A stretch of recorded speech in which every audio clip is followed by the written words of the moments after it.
சிருட்டி அல்லாஹ் அல்லாதது என்னும் போது சிருட்டி உலகை நாம் எப்படி இயல்கையில் மட்டுப்படுத்தி கொள்ளுகிறோமோ அதே போல இறைவனையும் எங்களை அறியாமலே இடத்திலும் காலத்திலும் மட்டுப்படுத்தி விடுகிறோம். மனித அறிவினால் மட்டுப்படுத்தப்படுகிற ஒன்று சிருட்டியாயிருக்குமே அன்றி இறைவனாய் ஏக வியாபகமான அல்லாவாய் இருக்கவே முடியாது. மட்டுப்படுத்தப்படுபவை சிருட்டியாய் இருப்பதால் அவை ஒன்றை ஒன்று முற்றாய் அறியவே அறியா.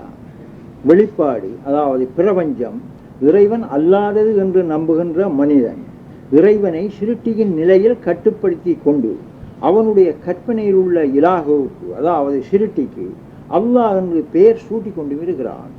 இப்படிப்பட்ட மனிதன் கற்பனையினாலும் மனோ இச்சையினாலும் பீடிக்கப்பட்ட ஓர் நோயாளியாக அமைந்திருக்கிறான். சிருட்டியுள்ள இடத்தில் இறைவனும் இறைவன் உள்ள இடத்தில் சிருட்டியும் இல்லை என்றால் இறைவன் ஏக வியாபகன் என்பது பொய்யாய் முடியும்.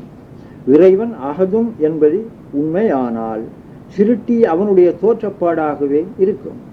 அதாவது வெளிப்பாடு வாஹிர் அல்லாஹ்வுடையதாகவே அமைந்திருக்கும். இரு பொருட்கள் ஏக காலத்தில் ஒன்றாய் இருக்காது என்ற தத்துவப்படி அல்லாஹ் என்ற ஏக பொருளுடன் அதுவல்லாத வேறு எதுவும் இருக்கவே முடியாது. லாஹிரான சிருட்டிக்கு நாம் எல்கை வகுத்துக் கொள்வது போல பாத்தினான இறைவனுக்கும் நாம் எம்மை அறியாமலே எல்கை வகுத்துக் கொள்கிறோம். இந்த லாஹிரும் பாத்தினும் ஏகமான ஒரே உஜுவின் வெவ்வேறு இல்லாத இரு மர்த்தபாக்கள் அதாவது இரு நிலைமைகள் என்று கொண்டால்தான் அவன் எல்லாம் அறிந்தவன் என்பது உண்மையாகும். அவனை அன்றி பிரிதி ஒன்றும் இல்லாமல் அவனே எல்லாமே அவனாய் இருப்பதனால்தான் அவன் எல்லாம் அறிந்தவன் என்பது பரிபூர்ணமான உண்மையாக அமைகிறது. குர்ஆன் 4:126 வானங்களிலும் பூமியிலும்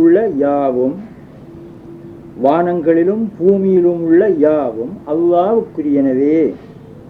அல்லாஹ் யாவற்றையும் சூழ்ந்தவனாக இருக்கிறான். இந்த சூழ்தல் என்பதற்கு பாவிக்கப்பட்டிருக்கிற சொல் முஈத் நான் முன்பு விளக்கம் தந்திருக்கிறேன்.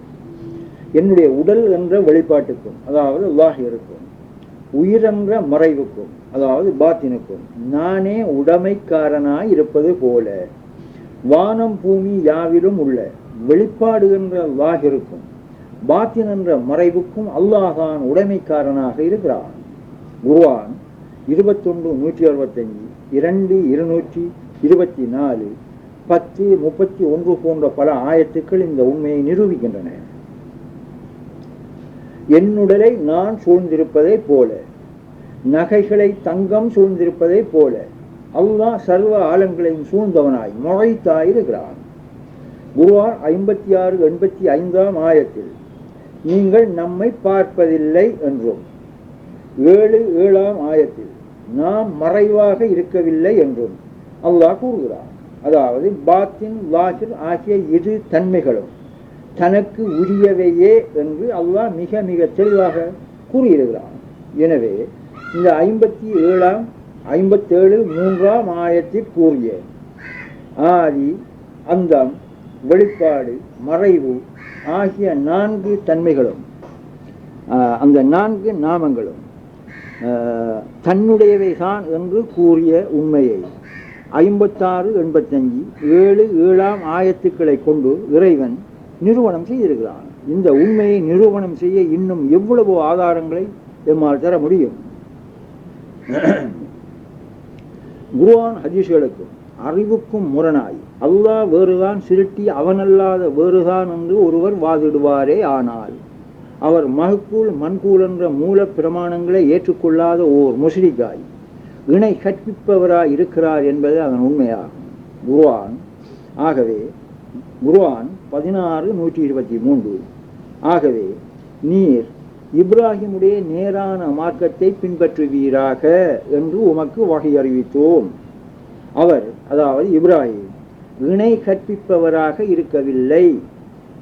இந்த ஆயத்தின்படி இந்த ஆயத்தை சிந்தனை கடுங்கள். இணை சிறுக்கு என்றால் என்ன என்பதை பெரும்பாலார் விளங்கிக் கொள்ளாமையினால் உண்மையை மறந்து கொண்டிருக்கிறார்கள். இறை ஐக்கியத்தை பெறத் துடிக்கும் மனிதர்கள் சிறுக்கு, இணை, சமம், ஜோடி, ஒப்பு, உவமை என்ற சொற்களால் குறிக்கப்பட்ட உண்மை என்ன என்பதை மிக தெளிவாய் புரிந்து கொள்ள வேண்டியது மிக மிக அவசியமாகும். இந்த விவரம் அறிவில் தெளிவாக அமையவில்லை, ஆனால் ஒருபோதும் குறிக்கோளை நம்மால் அடைய முடியாது என்பதை உறுதியாக நம்ப வேண்டும். ஒன்றுடன் இன்னொன்று இருந்து கொண்டிருப்பதே இணை சிறுக்கு என்பதன் அர்த்தம். ஒன்றுக்கொன்று இணையாய் ஜோடியாய் உள்ள பொருட்கள் எல்லா வகையிலும் 100% ஒத்திருக்க வேண்டும் என்பது அவசியமல்ல. உதாரணமாக, பௌதிக உலகம், சூட்சும உலகம் வெவ்வேறு என்றால் அவை ஒன்றுக்கு மற்றொன்று இணைதான், ஜோடிதான். இதை போல பௌதிகமான என் உடல் சூட்சுமமான என் உயிருக்கு வேறானது என்றால் என் உடல் எனக்கு இணை, ஜோடி என்று ஆகும். வெள்ளைக்கு கருப்பு இணையாய் இருப்பது போல, நீருக்கு நெருப்பு இணையாய் இருப்பது போல, பௌதிகத்துக்கு சூட்சுமம் இணைதான். இவற்றின் சூரத்துக்களும் பண்புகளும் வெவ்வேறாய் இருப்பினும் அவை வெவ்வேறு இடம் கொண்டிருப்பதால், வெவ்வேறு இடத்தில் இடம் கொண்டிருப்பதால் அவை ஒன்றுக்கொன்று இணைதான், ஜோடிதான். சூரத்து, குணம், இடம், காலம் போன்றவை வேறுபடினும் ஒன்றுக்கொன்று அவை இணைதான், ஜோடி, சமம், நிகர், ஒப்பு, உவமை என்பதை மறக்க முடியாது. இந்த விவரம் நான் முன் பேச்சுகளை தந்திருக்கிறேன், எனது நூட்களிலும் தெளிவாக விளக்கி இருக்கிறேன். ஜோடியுள்ள பௌதிக சூட்சும வஸ்துக்கள் வெறும் கற்பனையான சூரத்துக்களே என்றும், இந்த சூரத்துக்கள் யாவற்றிற்கும் மூலமாய் வுஜூதா இருந்து கொண்டிருப்பது அந்த தாத்து, அதாவது வுஜூதுதான், அல்லாஹான் என்றும் எடுத்துக்கொண்டால் சிற்கி உலகு குணமாயும் நாமமாயும் வுஜூது குணியாயும் இருக்கிறது. சிருட்டி தோன்றுவதாயும் வுஜூது தோன்றாததாயும் இருப்பதால் அவை ஒன்றுக்கொன்று இணை என்று கூற முடியாது. சிருட்டி வேறு, வுஜூது வேறு என்று பொருள் கொண்டால் தான் இணை ஏற்படும். நெருப்பு வேறு, அதன் சூரத்திலிருந்து வெளியாகும் வெப்பமும் வெவ்வேறு என்று கொண்டால் தான் இணை என்று ஆகும். நெருப்புக்கு சூரத்தும் வெப்பமும் இணை என்று கூற முடியும்.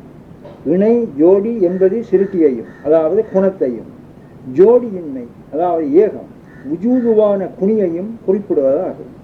குணியை விட்டு குணமும் குணத்தை விட்டு குணியும் எவ்வகையிலும் வெவ்வேறாய் இருக்கவே முடியாது. குணியும் குணமும் வெவ்வேறு என்று நம்பும் உள நோய்தான் சிறுக்கு, இணை என்பது. லாகிரும் பாத்தினும் ஏகமாயுள்ள உஜூதுவின் இரு நிலைமைகள் என்று கொண்டால் இணை ஏற்படவே முடியாது. நானும் என் உடலும் என் சக்தியும் வெவ்வேறு அல்ல என்று கொண்டால் என் உடலோ உடலின் அங்கங்களோ எவ்வகையிலும் எனக்கு இணையாக முடியாது. என் உடல் என்னை விட்டும் வேறானது என்றால் தான் உடலும் நானும் எனக்கு உடலும் இணையாக முடியும். என் உடலான சிருட்டி என் கற்பனையில் உள்ள வெறும் சூரத்தே என்றால் நான் பெறப்படாதவனாயும் என் கற்பனையில் உள்ள சிருட்டியான உடல் பெறுவதாயும் பெறப்படுவதாயும் இருக்கிறது. என் உடலான சூரத்துக்குத்தான் இணை, துணை, சமம், நிகர், ஒப்புவமை, பிறப்பு, இறப்பு உண்டே அல்லாமல் எனக்கு இவை எதுவும் கிடைக்கவே கிடையாது. என் உடலான சிருட்டி ஆணாயும் பெண்ணாயும் இருக்கலாம். நான் ஆணும் இல்லை, பெண்ணும் இல்லை, அலியும் அல்ல. என் உடலுக்கு இடம் அவசியம், எனக்கு இடம் அவசியம் அல்ல. நானே என் உடலுக்கு இடமாயிருக்கிறேன். என் உடலுக்கு நான் முற்றிலும் முரணானவன். ஆயினும் என் உடல் என் சூரத்தை அன்றி என்னை விட்டும் வேறான ஓர் தனிப்பொருள் அல்ல, என்னை போன்ற ஓர் தனிப்பொருளே அல்ல. அவ்வல் ஆகிர் என்ற சொற்கள் அவ்விரண்டுக்கும் இடைப்பட்ட இன்னும் ஒன்று உண்டு என்று அறிவிக்கின்றன. அதாவது தோற்றப்பாட்டுக்கு லாகிருக்குத்தான் அவ்வலும் ஆதியும் ஆகிரும் அந்தமும் உண்டு என்பது உண்மை. தோற்றப்பாட்டையே நாம் சிருட்டி என்று கூறுவோம். சிருட்டி அவன் அல்லாத வேற்றுப்பொருள் என்று கொண்டால் ஆதியாயும் அந்தமாயும் உள்ள ரப்புடன் ரப்பு அல்லாத தோற்றப்பாடு, அதாவது ஆதியுடைய அந்தம் உடைய சிருட்டியும் உண்டு என்று ஆகிறது. தோற்றப்பாடு அதாவது லாகிர் என்பது உண்மை பொருளாய் இருக்க முடியாது. உண்மை பொருளை விட்டு வேறான பொய்ப்பொருளாயும் இருக்க முடியாது. தோற்றப்பாடான இனம் தெரியாத மனிதர் அறிவில் இலகுவாய் அமைய முடியாத ஏதோ ஒன்றின் வெளிப்பாடாய் இருக்குமே அல்லாமல் உண்மை பொருளை விட்டும் வேறான ஒரு தனி உஜூதுவாய் இருக்கவே முடியாது. தோற்றம் என்பது ஒரு பொருளே அல்ல. லாகிர் என்ற தோற்றப்பாடு இருப்பதனால் தான் பாத்தின் என்ற மறைவும் அதனுடன் இருந்து கொண்டிருக்கிறது. தோற்றம் அதாவது லாகிர், தோற்றமின்மை அதாவது பாத்தின் ஆகிய இரண்டும் கட்டுப்பாட்டில் கட்டுண்டிருப்பதால் அவை கட்டுப்பாடு அற்ற ஆதியந்தமற்ற நிலையாயுள்ள உஜூதின் குணமாகவே இருக்கும். வுஜூதுவை விட்டும் அவ்விரண்டு நிலைமைகளும் வெவ்வேறானதாக இருக்க முடியாது. லாஹிர் என்ற தோற்றப்பாடு அல்லாஹ்வை விட்டும் வேறானது என்றால் இதை அறிவினால் ஏற்கவும் முடியாது, தௌஹீதும் நிலைப்படாது. அவ்வல், ஆஹிர், லாஹிர், பாத்தின் ஆகிய இந்த 4 சொற்களும் அல்லாஹ் என்ற வுஜூதுவின் ருபூபியத்து என்ற இரண்டாவது மர்தபாவை குறிப்பிடுவதற்காக விளக்கம் தருவதற்காக தரப்பட்டவையாகும். நான் பிறப்பதற்கு முன், எனக்கென்று ஒரு சூரத்தை பெற்றுக்கொள்வதற்கு முன் எனக்கு எவ்வித நாமமும் கிடையாது. இன்ன வஸ்துவென்றும் கூறுவதற்கில்லாத ஓர் நிலையில் மனிதன் இருந்தான் என்று குர்ஆன் 70:1-2 வசனங்கள் அறிவிக்கின்றன. இந்த நிலைமையை வுஜூதுக்கு ஒப்பிட்டுக் கொள்ளுங்கள். நான் ஓர் சூரத்தை பெற்ற போது அப்துல்லா என்ற பெயரை பெற்றேன். இந்த நிலைமையை ருபூபியத் என்று வைத்துக் கொள்ளுங்கள். பெயரை பெற்றுக்கொண்ட நான் தோற்றுபவனாயும் மறைந்தவனாயும் இவ்விரண்டுக்கும் ஆதியாயும் அந்தமாயும் இருக்கிறேன். இந்த 4 நிலைமைகளையும் பெயர்களையும் பெற்றுக்கொண்ட நான் இன்சானாயும் இருக்கிறேன். இதை போல தோற்றுவதான சர்வ ஆழங்களுமாய் காட்சியளிப்பதும் ஆழங்களில் மறைந்தவனாய் இருப்பதும் ஆழங்களுக்கு ஆதியாயும் அந்தமாயும் இருப்பதும் ரப்புவாய் இருக்கிறான். முன்கூறிய அவ்வல், ஆஹிர், லாஹிர், பாத்தின் ஆகிய 4 நிலைமைகளையும் பெயர்களையும் பெற்றுக்கொண்டவன் ரப்புவாய் இருக்கிறான். மனித அறிவில் அமையாத வுஜூதுவாய் இருக்கும் அல்லாஹ் எப்போது தோற்றம் என்பதை எடுத்துக்கொண்டானோ அப்போதே ரப்புவாயும் அப்துவாயும் இந்த 2 நிலைமைகளையும் கடந்தவனாயும் இருக்கிறான். சுப்ஹானல்லாஹ் என்ற சொல்லின் அர்த்தம் அதுதான். இந்த மர்தபாவின் பெயர்தான் அல்லாஹ் என்பது. தோற்றும் நிலையை அஸ்மாவுடைய மர்தபா என்றும், அதாவது பெயருடைய நிலைமை என்றும், தோற்றத்திலிருந்து வெளியாகும் சக்தியின் நிலைமை சிவத்துடைய மர்தபா என்றும், இந்த 2 மர்தபாக்களையும் உள்ளடக்கியதாய் மனித அறிவு வட்டத்தை கடந்திருக்கும் நிலையை அமா, தாத்து, வுஜூது, குன்ஹு, ஹக்கு என்றெல்லாம் நாம் கூறுகிறோம். அப்துல்லா என்ற பெயரும் இன்சான் என்ற பெயரும் எனக்கே உரியவையாய் இருப்பது போல ரப்பு என்ற பெயரும் அப்து என்ற பெயரும் அல்லாஹ் என்ற பெயரும் வுஜூதுவான உண்மை பொருளின் ஒவ்வொரு நிலைமையை குறிப்பிட்டவையாகும். தோற்றம் என்ற சூரத்தில் கட்டுண்ட நான் அப்துல்லா என்றும், தோற்றத்தையும் தோற்றமின்மையையும் ஏற்றுக்கொண்ட நான் இன்சான் என்றும், இவ்விரண்டுக்கும் முன் பெயரற்றிருந்த நான் ரூஹு என்றும் பெயர் பெற்றிருந்தேன். இந்த எல்லா நிலைமைகளும் ரூஹுவாயிருக்கும் என்னில் உள்ளவைதான். இந்த நிலைமைகளை ஒன்றை விட்டு ஒன்று மற்றொன்று வேறானதென்று காண்பது எமதுடைய வஹமு என்ற மூட புத்தியாகும். மனிதன் உண்மையை உணர்ந்து தெளியவே வெவ்வேறாய் பிரித்து பேசப்படுகிறதே அல்லாமல் உண்மையில் ஒன்றை விட்டொன்று வேறானதே அல்ல. உள்ளது வுஜூது மட்டும்தான். இதற்கு இணை, துணை, சமம், நிகர், ஜோடி, ஒப்பு, உவமை கிடைக்கவே கிடையாது. அவனே அவனிடத்தில் சர்வமுமாய் அவனுக்காகவே இருந்து கொண்டிருக்கிறான் என்று இல்லாவிட்டால் எல்லாம் அறிந்தவன் என்பது பொருந்தவே பொருந்தாது. காலத்தால், இடத்தால், குணத்தால், பெயரால், மூலத்தால் வேறுபட்ட பொருட்கள் ஒன்றை ஒன்று முற்றாய் அறியவே அறியா. இது ஓர் தத்துவ உண்மையாகும். இதை முன்பே நான் விளக்கி இருக்கிறேன். நுட்பமாக சிந்தனை செய்து தெளிவு பெறுங்கள். இந்த 57 இலக்க ஆயத்தை ஒரு சாரார் இருட்டடிப்பு செய்வது முற்றிலும் சுருக்கையை உறுதிப்படுத்துவதாய் அமையும். இறைவன் எம்மை விட்டும் வேறான ஓரிடத்தில் படற்கையில் இருக்கிறான் என்றும், அவனுடைய சக்தி வேறு, எம்முடைய சக்தி வேறு என்றும், அவன் அரூபியே அன்றி ரூபி அல்ல என்றும் நம்பியிருந்த முஸ்லிக்கீன்களை நோக்கி அவருடைய அந்த நம்பிக்கையை தவறானது என்று உணர்த்தி விளக்கமளிப்பதற்காகவே இந்த ஆயத்து, இந்த சூரா அருளப்பட்டது என்பதை நாம் முதலில் ஏற்றுக்கொள்ள வேண்டும். ஹுவல் அவ்வலு என்பதில் உள்ள ஹூ என்ற சொல் இதை நிரூபணம் செய்கிறது. தவறான நம்பிக்கை கொண்டிருந்த அந்த முஸ்லிக்கீன்களை நோக்கித்தான் இவ்வாயத்தில் அவ்வல், ஆஹிர், லாஹிர், பாத்தின் என்ற 4 சொற்களையும் ஒன்றுக்கொன்று முரணான கருத்து உடையவையாய் ஒன்றுக்கொன்று நேர் எதிர் சொற்களாய் இறைவன் பாவித்துள்ளார். அவ்வலுக்கு ஆஹிரும் லாஹிருக்கு பாத்தினும் எதிர் ஜோடியாய் இணையாய் இருக்கின்றன. ஜோடியுடையவை, இணையுடையவை, தனித்தனியானவைதான் என்றால் அவை பெயராயினும் பொருளாயினும் குணமாயினும் சிருட்டியாயிருக்குமே அன்றி அல்லாவாய், அதாவது விஜூதுவாய் இருக்கவே முடியாது.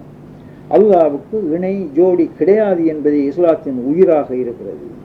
ஆகவே அவ்வல், ஆஹிர், லாஹிர், பாத்தின் ஆகிய இந்த 4 சொற்களும் ஏகமாய் உள்ள வுஜூதுவின் 4 நிலைமைகளை, அதாவது மர்த்தபாக்களை குறிப்பிட்ட பெயர்களாகவே இருக்கின்றன. ஆகையால் தான் இந்த 4 நாமங்களும் இறைவனின் இலாகியான நாமங்கள் என்று தரிப்படுத்தப்பட்டிருக்கிறது. ஆதியாய் அங்கமாய் பாத்தினாய் இருப்பவனே அல்லாஹ் என்றும், லாஹிராய் இருப்பவை அல்லாஹ் அல்லாதவை என்றும் கொண்டால், தோற்றாத அல்லாஹ்வுடன் தோற்றுகிற அல்லாஹ் அல்லாத சிருட்டியும் ஜோடியாய் இணையாய் உண்டு என்றாகும். இது சுத்தமான ஷிர்கே ஆகும். தோற்றுவது அல்லாஹ்வின் தோற்றப்பாடான வெறும் சூரத்தே என்று கொண்டால், தோன்றா பொருளின் வெளிப்பாடே சிருட்டி என்றாகும். தோன்றா பொருளாயிருக்கும் உஜூதுவான அல்லாஹ் கெட்டழியாமலும் விகாரப்படாமலும் இருந்தபடியே இருந்து கொண்டு தோன்றும் சூரத்தாயும் அவனிடத்தில் அவனுக்காக அவனை காட்சி அளிக்கிறான் என்ற சுத்த சத்தியமான தௌஹீது நிலைப்படும். எனவே தோற்றாத அல்லாவை விட்டும் தோற்றுகிற சிருட்டி வேறு அல்ல என்பதே முற்றிலும் உண்மையாகும்.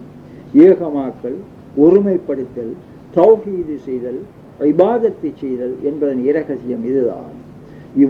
இந்த உண்மையில் தரிபடுவதற்காக ஆராயும் ஆராய்வின் பெயர்தான் முராகபா இபாதத் என்பது. அவனை அன்றி பிரிதொன்று இல்லாதிருக்கும் போது அவனுக்கு எவ்வித இணையும் கிடைக்கவே கிடையாது. இது நுட்பமாக நீங்கள் உணர வேண்டும். குர்ஆன் 42:11 ஆயத்தில் அவனை போன்றது இல்லை, லைஸக மிஸ்லிஹி ஷையுன், இருப்பது அவன் மட்டுமே தான் என்று வலியுறுத்தப்படுகிறது. இருப்பவன் அவன் மட்டுமே தான் என்றால் அவனை போன்றது, ஒப்பானது, இணையானது, சமமானது, நிகரானது இருக்கவே முடியுமா? முடியாது. இதுதான் தௌஹீது, ஏகத்துவம் என்பது. அல்லாஹ்வை விட்டும் சிருட்டி வேறானது என்று கொண்டால் அவனுக்கு ஒப்பானது உண்டு என்று கூற நேரிடும். எனவே கலிமாவை விளங்கிக் கொள்ளாமல், கலிமாவின் அடிப்படையில் குர்ஆனை நோக்காமல், அல்லாஹ் வேறு சிருட்டி வேறு என்ற முஸ்லிக்கின் கொள்கையை அடிப்படையாய் கொண்டு குர்ஆனை நோக்குவதனாலே இவ்விதமான புரட்டல்கள் தலை தூக்கி இருக்கின்றன. நாம் காணும் சிருட்டி உலகை பொய் என்று யாரும் கூற முடியாது. ஏன்? இல்லாதது இருப்பதாகாது, இருப்பதும் இல்லாததாகாது. இது எல்லா மக்களுக்கும் தெரிந்த, எல்லா வேதங்களும் இன்றைய விஞ்ஞானமும் கூட ஒப்புக்கொண்ட ஒரு ஆதாரத்தோடு உள்ள ஒரு பிரதான தத்துவமாகும்.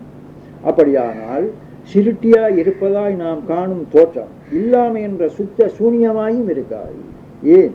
சூனியம் என்பது ஒன்று இல்லவே இல்லை. இல்லாதது இருப்பதாய் காட்சியளிக்க முடியாதல்லவா? அப்படியானால் சிருட்டி அழிந்து விடுகிறது அல்லது சூனியமாகி விடுகிறது என்றும் கூற முடியாது. ஏன்? இருந்து கொண்டிருப்பது இல்லாததாகாது.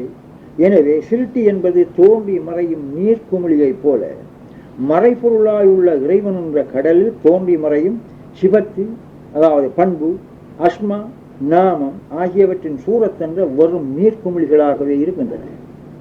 கடல் எங்கெல்லாம் உண்டோ அங்கெல்லாம் தோன்றி முறையும், அதாவது கடலின் வெளிப்பாடான அலையும் குமிழியும் நுரையும் இருந்து கொண்டுதான் இருக்கும். கடலுக்கு இயல்கை உண்டு, ஆனால் இறைவன் என்ற கடலுக்கு இயல்கை இல்லை. வெறும் சூரத்தை பொருளாய் காண்பது எமது புலன்களால் ஏற்பட்ட மகிழ்ச்சியாகும். அதாவது குரூர், மயக்கு, மாய்கை என்றெல்லாம் கூறப்படுவது இதுதான். இங்கு இன்னும் ஒரு முக்கிய விவரம் என்னவென்றால், சிருட்டியான கடல் விகாரப்பட்டு குமிழியாகின்றது. ஆனால் சிருட்டிக்கு முரணான இறைவன் விகாரப்படாமல் கெட்டழியாமல் இருந்தபடியே இருந்து கொண்டு சிருட்டி என்ற சூரத்திலும் காட்சியளிக்கிறான். கடல் இன்னும் ஒரு பொருளுடன், அதாவது காற்றுடன் தாக்கமுற்று அலையை சலனத்தை உருவாக்குகின்றது. இறைவன் இன்னொன்றுடன் தாக்கமுறாமல் இருந்தபடியே இருந்து கொண்டு சிருட்டியாய் காட்சியளிக்கிறான். நீங்கள் அறிந்து கொள்ளுங்கள், அல்லாஹ் என்பவன் உருவம் எல்கை அற்றவன். காலம் முதலாம் கட்டுப்பாடும் அவனுக்கு இல்லை. எனினும் அவன் அப்படி இருப்பதுடன் உருவத்திலும் இயல்கையிலும் வெளியாகியுள்ளான். இப்படி வெளியானாலும் கூட அவன் முன்பிருந்த நிலையிலிருந்து மாறுபடவே இல்லை. அவன் எப்போதும் இந்த நிலையிலேதான் இருந்து கொண்டிருக்கிறான். இதுதான் இஸ்லாத்தின் உயிரான தௌஹீது கலிமாவின் உண்மையாகும். எல்லா வஸ்துக்களும் அவன்தானே அவையாயிருக்க அவற்றை வெளிப்படுத்திய இறைவன் தூயவன் என்று மொஹிதீன் இப்னு அரபி போன்றோர் கூறியிருக்கிறார்கள். இப்போது சிருட்டி என்றால் உண்மையா அல்லது பொய்யா என்பதை ஓரளவு நோக்குவோம். குர்ஆன் 16:3 வானங்களையும் பூமியையும் உண்மையை கொண்டே, அதாவது ஹக்கை கொண்டே படைத்திருக்கிறான். அவர்கள் இணை ஏற்படுத்துவதை விட்டும் அவன் மேலானவன். ஹக்கு என்பது உண்மை என்ற பொருளுடையது. உண்மை என்றால் உள்ளது, இருப்பது என்பதே அதன் அர்த்தம். எனவே வானம் பூமி அவற்றுள்ள யாவும் உள்ளவாயிருக்கும் ஹக்கின் உண்மையின் வெளிப்பாடு, அதாவது வாஹிர்தான், பொய்யானவை அல்ல என்பதை தெளிவுபடுத்தப்படுகிறது. பிடிவாத உணர்வோடு உண்மையை மறுப்பது மூடத்தனமாகும். பொய் என்ற பாத்தில் வேறு, குரூர் என்ற மகிழ்ச்சி வேறு. சர்வ உலகும் குரூர் என்ற மயக்கே அன்றி பாத்தில் என்ற பொய் அல்ல. சிருட்டி உலகு அல்லாஹ் அல்லாத தனி உஜூது என்று நம்புவதே பாத்தில் என்ற சொல்லின் அர்த்தமாக இருக்கிறது. எமக்குள்ள புலன்களுக்கு அமைவாய் முப்பரிமாணமுள்ள பௌதிக பொருட்களையே சிருட்டி என்னும் அடிப்படையில் நாம் காணுகிறோம்.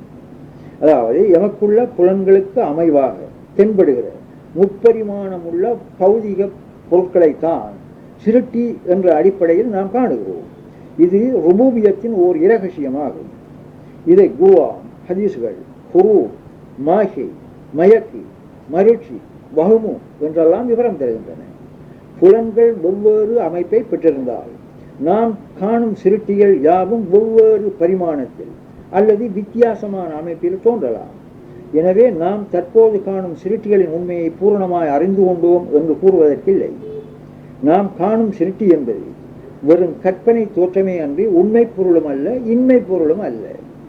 சிருட்டி என்பது வெறும் தோற்ற வெளிப்பாடு, சூரத்து மட்டும்தான். சிருட்டி ஒரு பொருளை அல்ல.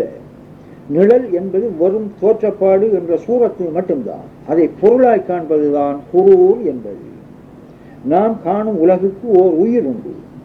என் உயிர் என்ற நான் என்னால் ஆக்கிக் கொள்ளப்பட்ட மனத்தில் கனவின் போது எத்தனையோ சிருட்டிகளை காணுகிறேன். அவை ஒவ்வொன்றும் காலத்தால் இடத்தால் வெவ்வேறாய் இருந்து கொண்டு நான் என்ற தனித்தனி உணர்வோடுதான் கனவில் உலாவுகின்றன. நான் வெளிப்படைந்து விட்டால் கனவுலகம் மறைந்து விடுகிறது, இல்லாதது வராதல்லவா. எனவே கனவுலகம் நான் கனவை காண்பதற்கு முன் என்னுடன் தான் இருந்திருக்கிறது. ஆனால் நான் அறியாமல் இருந்தேன்.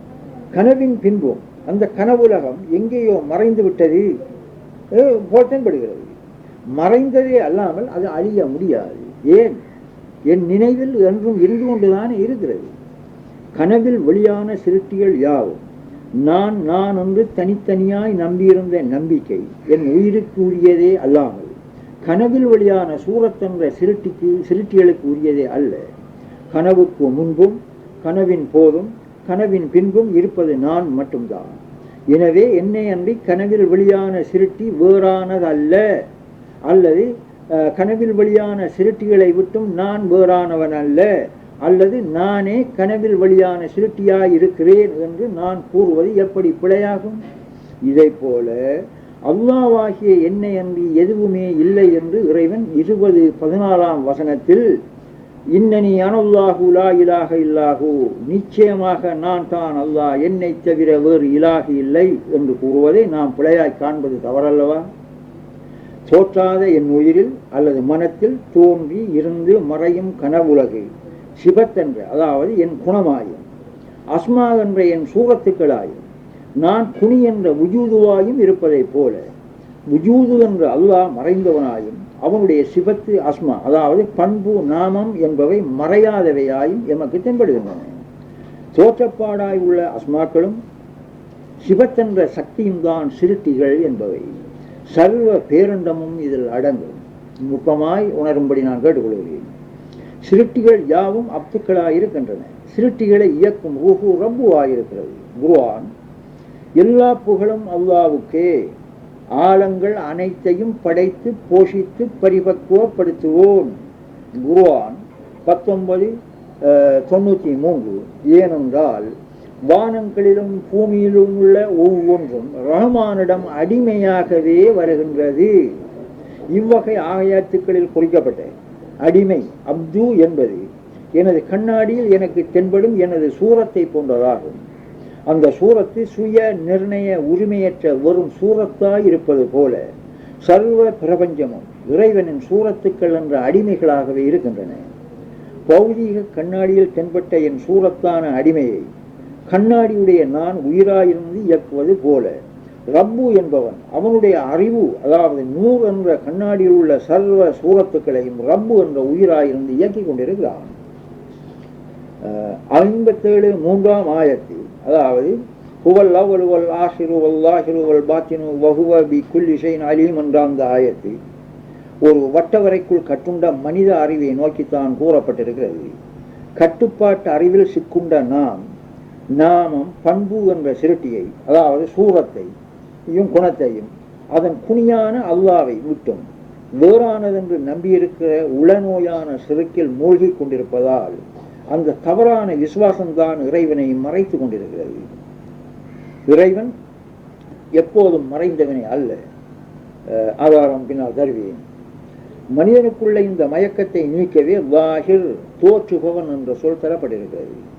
சர்வ பிரபஞ்சமுமாய் காட்சியளிப்பதும் அதில் மறைந்ததாயிருந்து இயக்குவதும் அவனே என்பதை வலியுறுத்தவே இந்த ஆயத்தில் தரப்பட்டிருக்கிறது. இப்போது சிறிது சிந்தனை செய்யுங்கள். சிருட்டிகளுக்கு முன்பும் சிருட்டிகளுக்கு பின்பும் சிருட்டியின் போதும் அவன் மட்டுமே இருந்து கொண்டிருக்கிறான். அவனை அன்றி வேறு எதுவும் அவனுடன் கிடைக்கவே கிடையாது என்று அறிவிப்பதே கலிமத்து தையிபாவின் சாரமாக இருக்கிறது.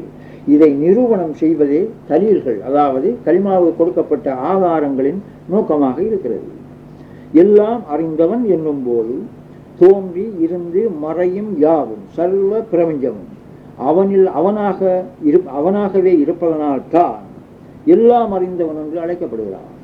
காலத்தால் இடத்தால் கட்டுண்டிருந்த எந்த ஒன்றும் கட்டுப்படுத்தப்பட்ட எந்த ஒன்றும் முற்றிலும் அறிந்ததாய் இருக்க முடியாது. என்னுடல் என் நாமத்தின் சூரத்தாய் என்னை விட்டும் வேறு அல்லாததாய் இருப்பதால் என் சூரத்தில் உள்ள எல்லா சகல விவரங்களையும் நான் அறிந்திருக்க முடியும் தானே. இதை போல சர்வ பிரபஞ்சமும் இறைவனின் சூரத்தாய் அவனை விட்டும் வேறு அல்லாததாய் இருப்பதால் தான் அவன் யாவற்றையும் அறிந்தவனாய் இருக்கிறான் என்று கூறப்படுகிறது. அப்துக்கு ரப்பு நேர் முரணல்லவா? நான் அறிந்த அறிவு அப்துவின் அறிவுதான். இவ்வறிவு முகமுடன் கூடியது. எனவே நான் என்னை என் உடலை அறிந்திருப்பதற்கு முரணாகவே இறை அறிவு அறிகிறது. நாம் 57 3ஆம் ஆயத்தில் 4 அம்சங்களையும் இந்த 5வது அம்சம் உறுதிப்படுத்துகிறது. இன்னும் இந்த ஆயத்து விஷயமாய் விஞ்ஞான ரீதியான எவ்வளவோ விளக்கங்களை தந்து நிரூபிக்கலாம். குர்ஆனை கொண்டே குர்ஆனை விளங்குதல் என்ற அடிப்படையில் நாம் முன்பு எடுத்துக்கொண்ட 112ஆம் சூறாவையும் 57 3ஆம் ஆயத்தையும் ஆதாரமாய் கொண்டு அல்லாஹ்வை அன்றி அவனுடன் வேறு எதுவும் இல்லை, இருப்பது அவன் மட்டுமே என்ற முடிவுக்கு நாம் இப்போது வந்திருக்கிறோம். இந்த உண்மையை பிற ஆயத்துக்களும் கலிமாவின் தலீல்களும் உறுதிப்படுத்துகின்றனவா என்பதை இப்போது நோக்குவோம். கலிமாவை உறுதிப்படுத்தும் முஹக்கமுவை சேர்ந்த பல நூற்றுக்கணக்கான ஆயத்துக்கள் குர்ஆனில் இடம்பெறுகின்றன. இவை எல்லாவற்றையுமே இப்போது விளக்கி கொண்டிருப்பதென்றால் அதை முழுமையாய் எம்மால் சாதிக்க முடியாது. மனிதன் முன்மாதிரியை எடுத்துக்கொண்டு தெளிவு பெற வேண்டியவன். இந்த முன்மாதிரி என்ற வகையில் எமது முன் நூற்களில் யாவற்றிலும் மனிதனுக்கு சந்தேகம் ஏற்படக்கூடிய பல ஆயத்துக்களை எடுத்துக்காட்டி அவற்றில் ஏற்படும் சந்தேகங்களை ஆதாரபூர்வமாய் விளக்கி உண்மையை உறுதிப்படுத்தியுள்ளேன். அந்த நூற்களில் விளக்கப்படாத ஒரு சில ஆயத்துக்களை மட்டும் இங்கே இன்னும் சிறிது விளக்க நான் விரும்புகிறேன். இவற்றை முன்மாதிரியாய் கொண்டு பிற ஆயத்துக்களை ஆராய்வதும் தெளிவு பெறுவதும் உங்களுடைய கடமையாகும். முடியாத போது என்னை நேரில் சந்தித்து உரையாடி தெளிவு பெறும்படி கேட்டுக்கொள்கிறேன். இங்கே சிருட்டி என்பது இறைவனின் சூரத்து தான் என்பதை உறுதிப்படுத்தும் முஹக்கமு ஆயத்துக்களை மட்டும் தருகிறேன். அதன் பின்னர் குர்ஆனை விளங்கும் 2வது வழியை கொண்டு ஆராய்வோம். வஜ்ஹு என்றால் என்ன என்பதை இப்போது சிந்திப்போம். நீங்கள் குர்ஆன் 2:115 நீங்கள் எங்கு திரும்பினாலும் அங்கு அல்லாஹ்வுடைய முகம் இருக்கிறது. மீண்டும் ஒரு முறை கூறுகிறேன். நீங்கள் எங்கு திரும்பினாலும் அங்கு அல்லாஹ்வுடைய முகம் இருக்கிறது. இந்த ஆயத்தும் கலிமாவின் தலீல்களில், அதாவது ஆதாரங்களில் ஒன்றாகும். அது மட்டுமல்ல, ஒரே கருத்துடைய முஹக்கமு வசனமும் ஆகும். இதை மறந்து விட வேண்டாம். இந்த வசனத்துக்கு இன்றுள்ள மிக பெரும்பாலான தப்சீர் விதிவுரைகள் கொடுக்கப்பட்டுள்ள விவரங்களை நோக்கினால் அவற்றை விவரித்து விளக்கிய எமது முன்னோரின் அறியாமையை கண்மூடித்தனமான பின்பற்றலையும் நாம் தெளிவாய் உணரக்கூடியதாக இருக்கிறது. இவ்வகையினர் எவ்வித கல்வி ஞானமும் இல்லாமல் ஆதாரங்களை அலட்சியம் செய்துவிட்டு குர்ஆனுக்கு முரணாக இலக்கிய வழக்கின்படி இவ்வாயத்துக்கு வழிமுறை தந்திருக்கிறார்கள், விரிவுரை தந்திருக்கிறார்கள். கண்ணதாசனுடைய பாடலை கேட்டவன் கண்ணதாசனை கண்டேன் என்று கூறுவது போல, அகமது வரைந்த சித்திரத்தை பார்த்தவன் அகமதுடைய கையை கண்டேன் என்று கூறுவது போல, சிருட்டி உலகை பார்த்து இறைவல்லமையை அறிந்து பார்க்கும்போது திசைகள் தோறும் எல்லா திசைகளிலும் அல்லாஹ்வுடைய முகத்தை கண்டேன் என்று உருவகப்படுத்தி கூறுவது போலவே இந்த ஆயத்தும் கூறப்பட்டிருப்பதால் வியாக்கியானம் செய்திருக்கிறார்கள். இந்த இலக்கிய வழக்கு முதஷாபிஹாத் என்ற பல கருத்துடைய வசனங்களுக்கு பொருந்துமே அன்றி முஹக்கமு என்ற ஒரே கருத்துடைய வசனங்களுக்கு பொருந்தவே பொருந்தாது என்பதை நான் பல முறை ஆதாரங்களுடன் விளக்கியிருக்கிறேன். இலக்கிய வழக்கை மட்டும் அடிப்படையாய் கொண்டு குர்ஆனுக்கு பொருள் கூறுவது குர்ஆனுக்கு மாற்றமாகும். முஹக்கமு வழிமுறையை ஏற்காது. இபாரத், தலாலத், இஷாரத், இஹ்திலாப் ஆகிய 4 பிரமாணங்களின் படியும் ஒரே கருத்தை தரக்கூடியது எதுவோ அதுதான் முஹக்கமு என்றது.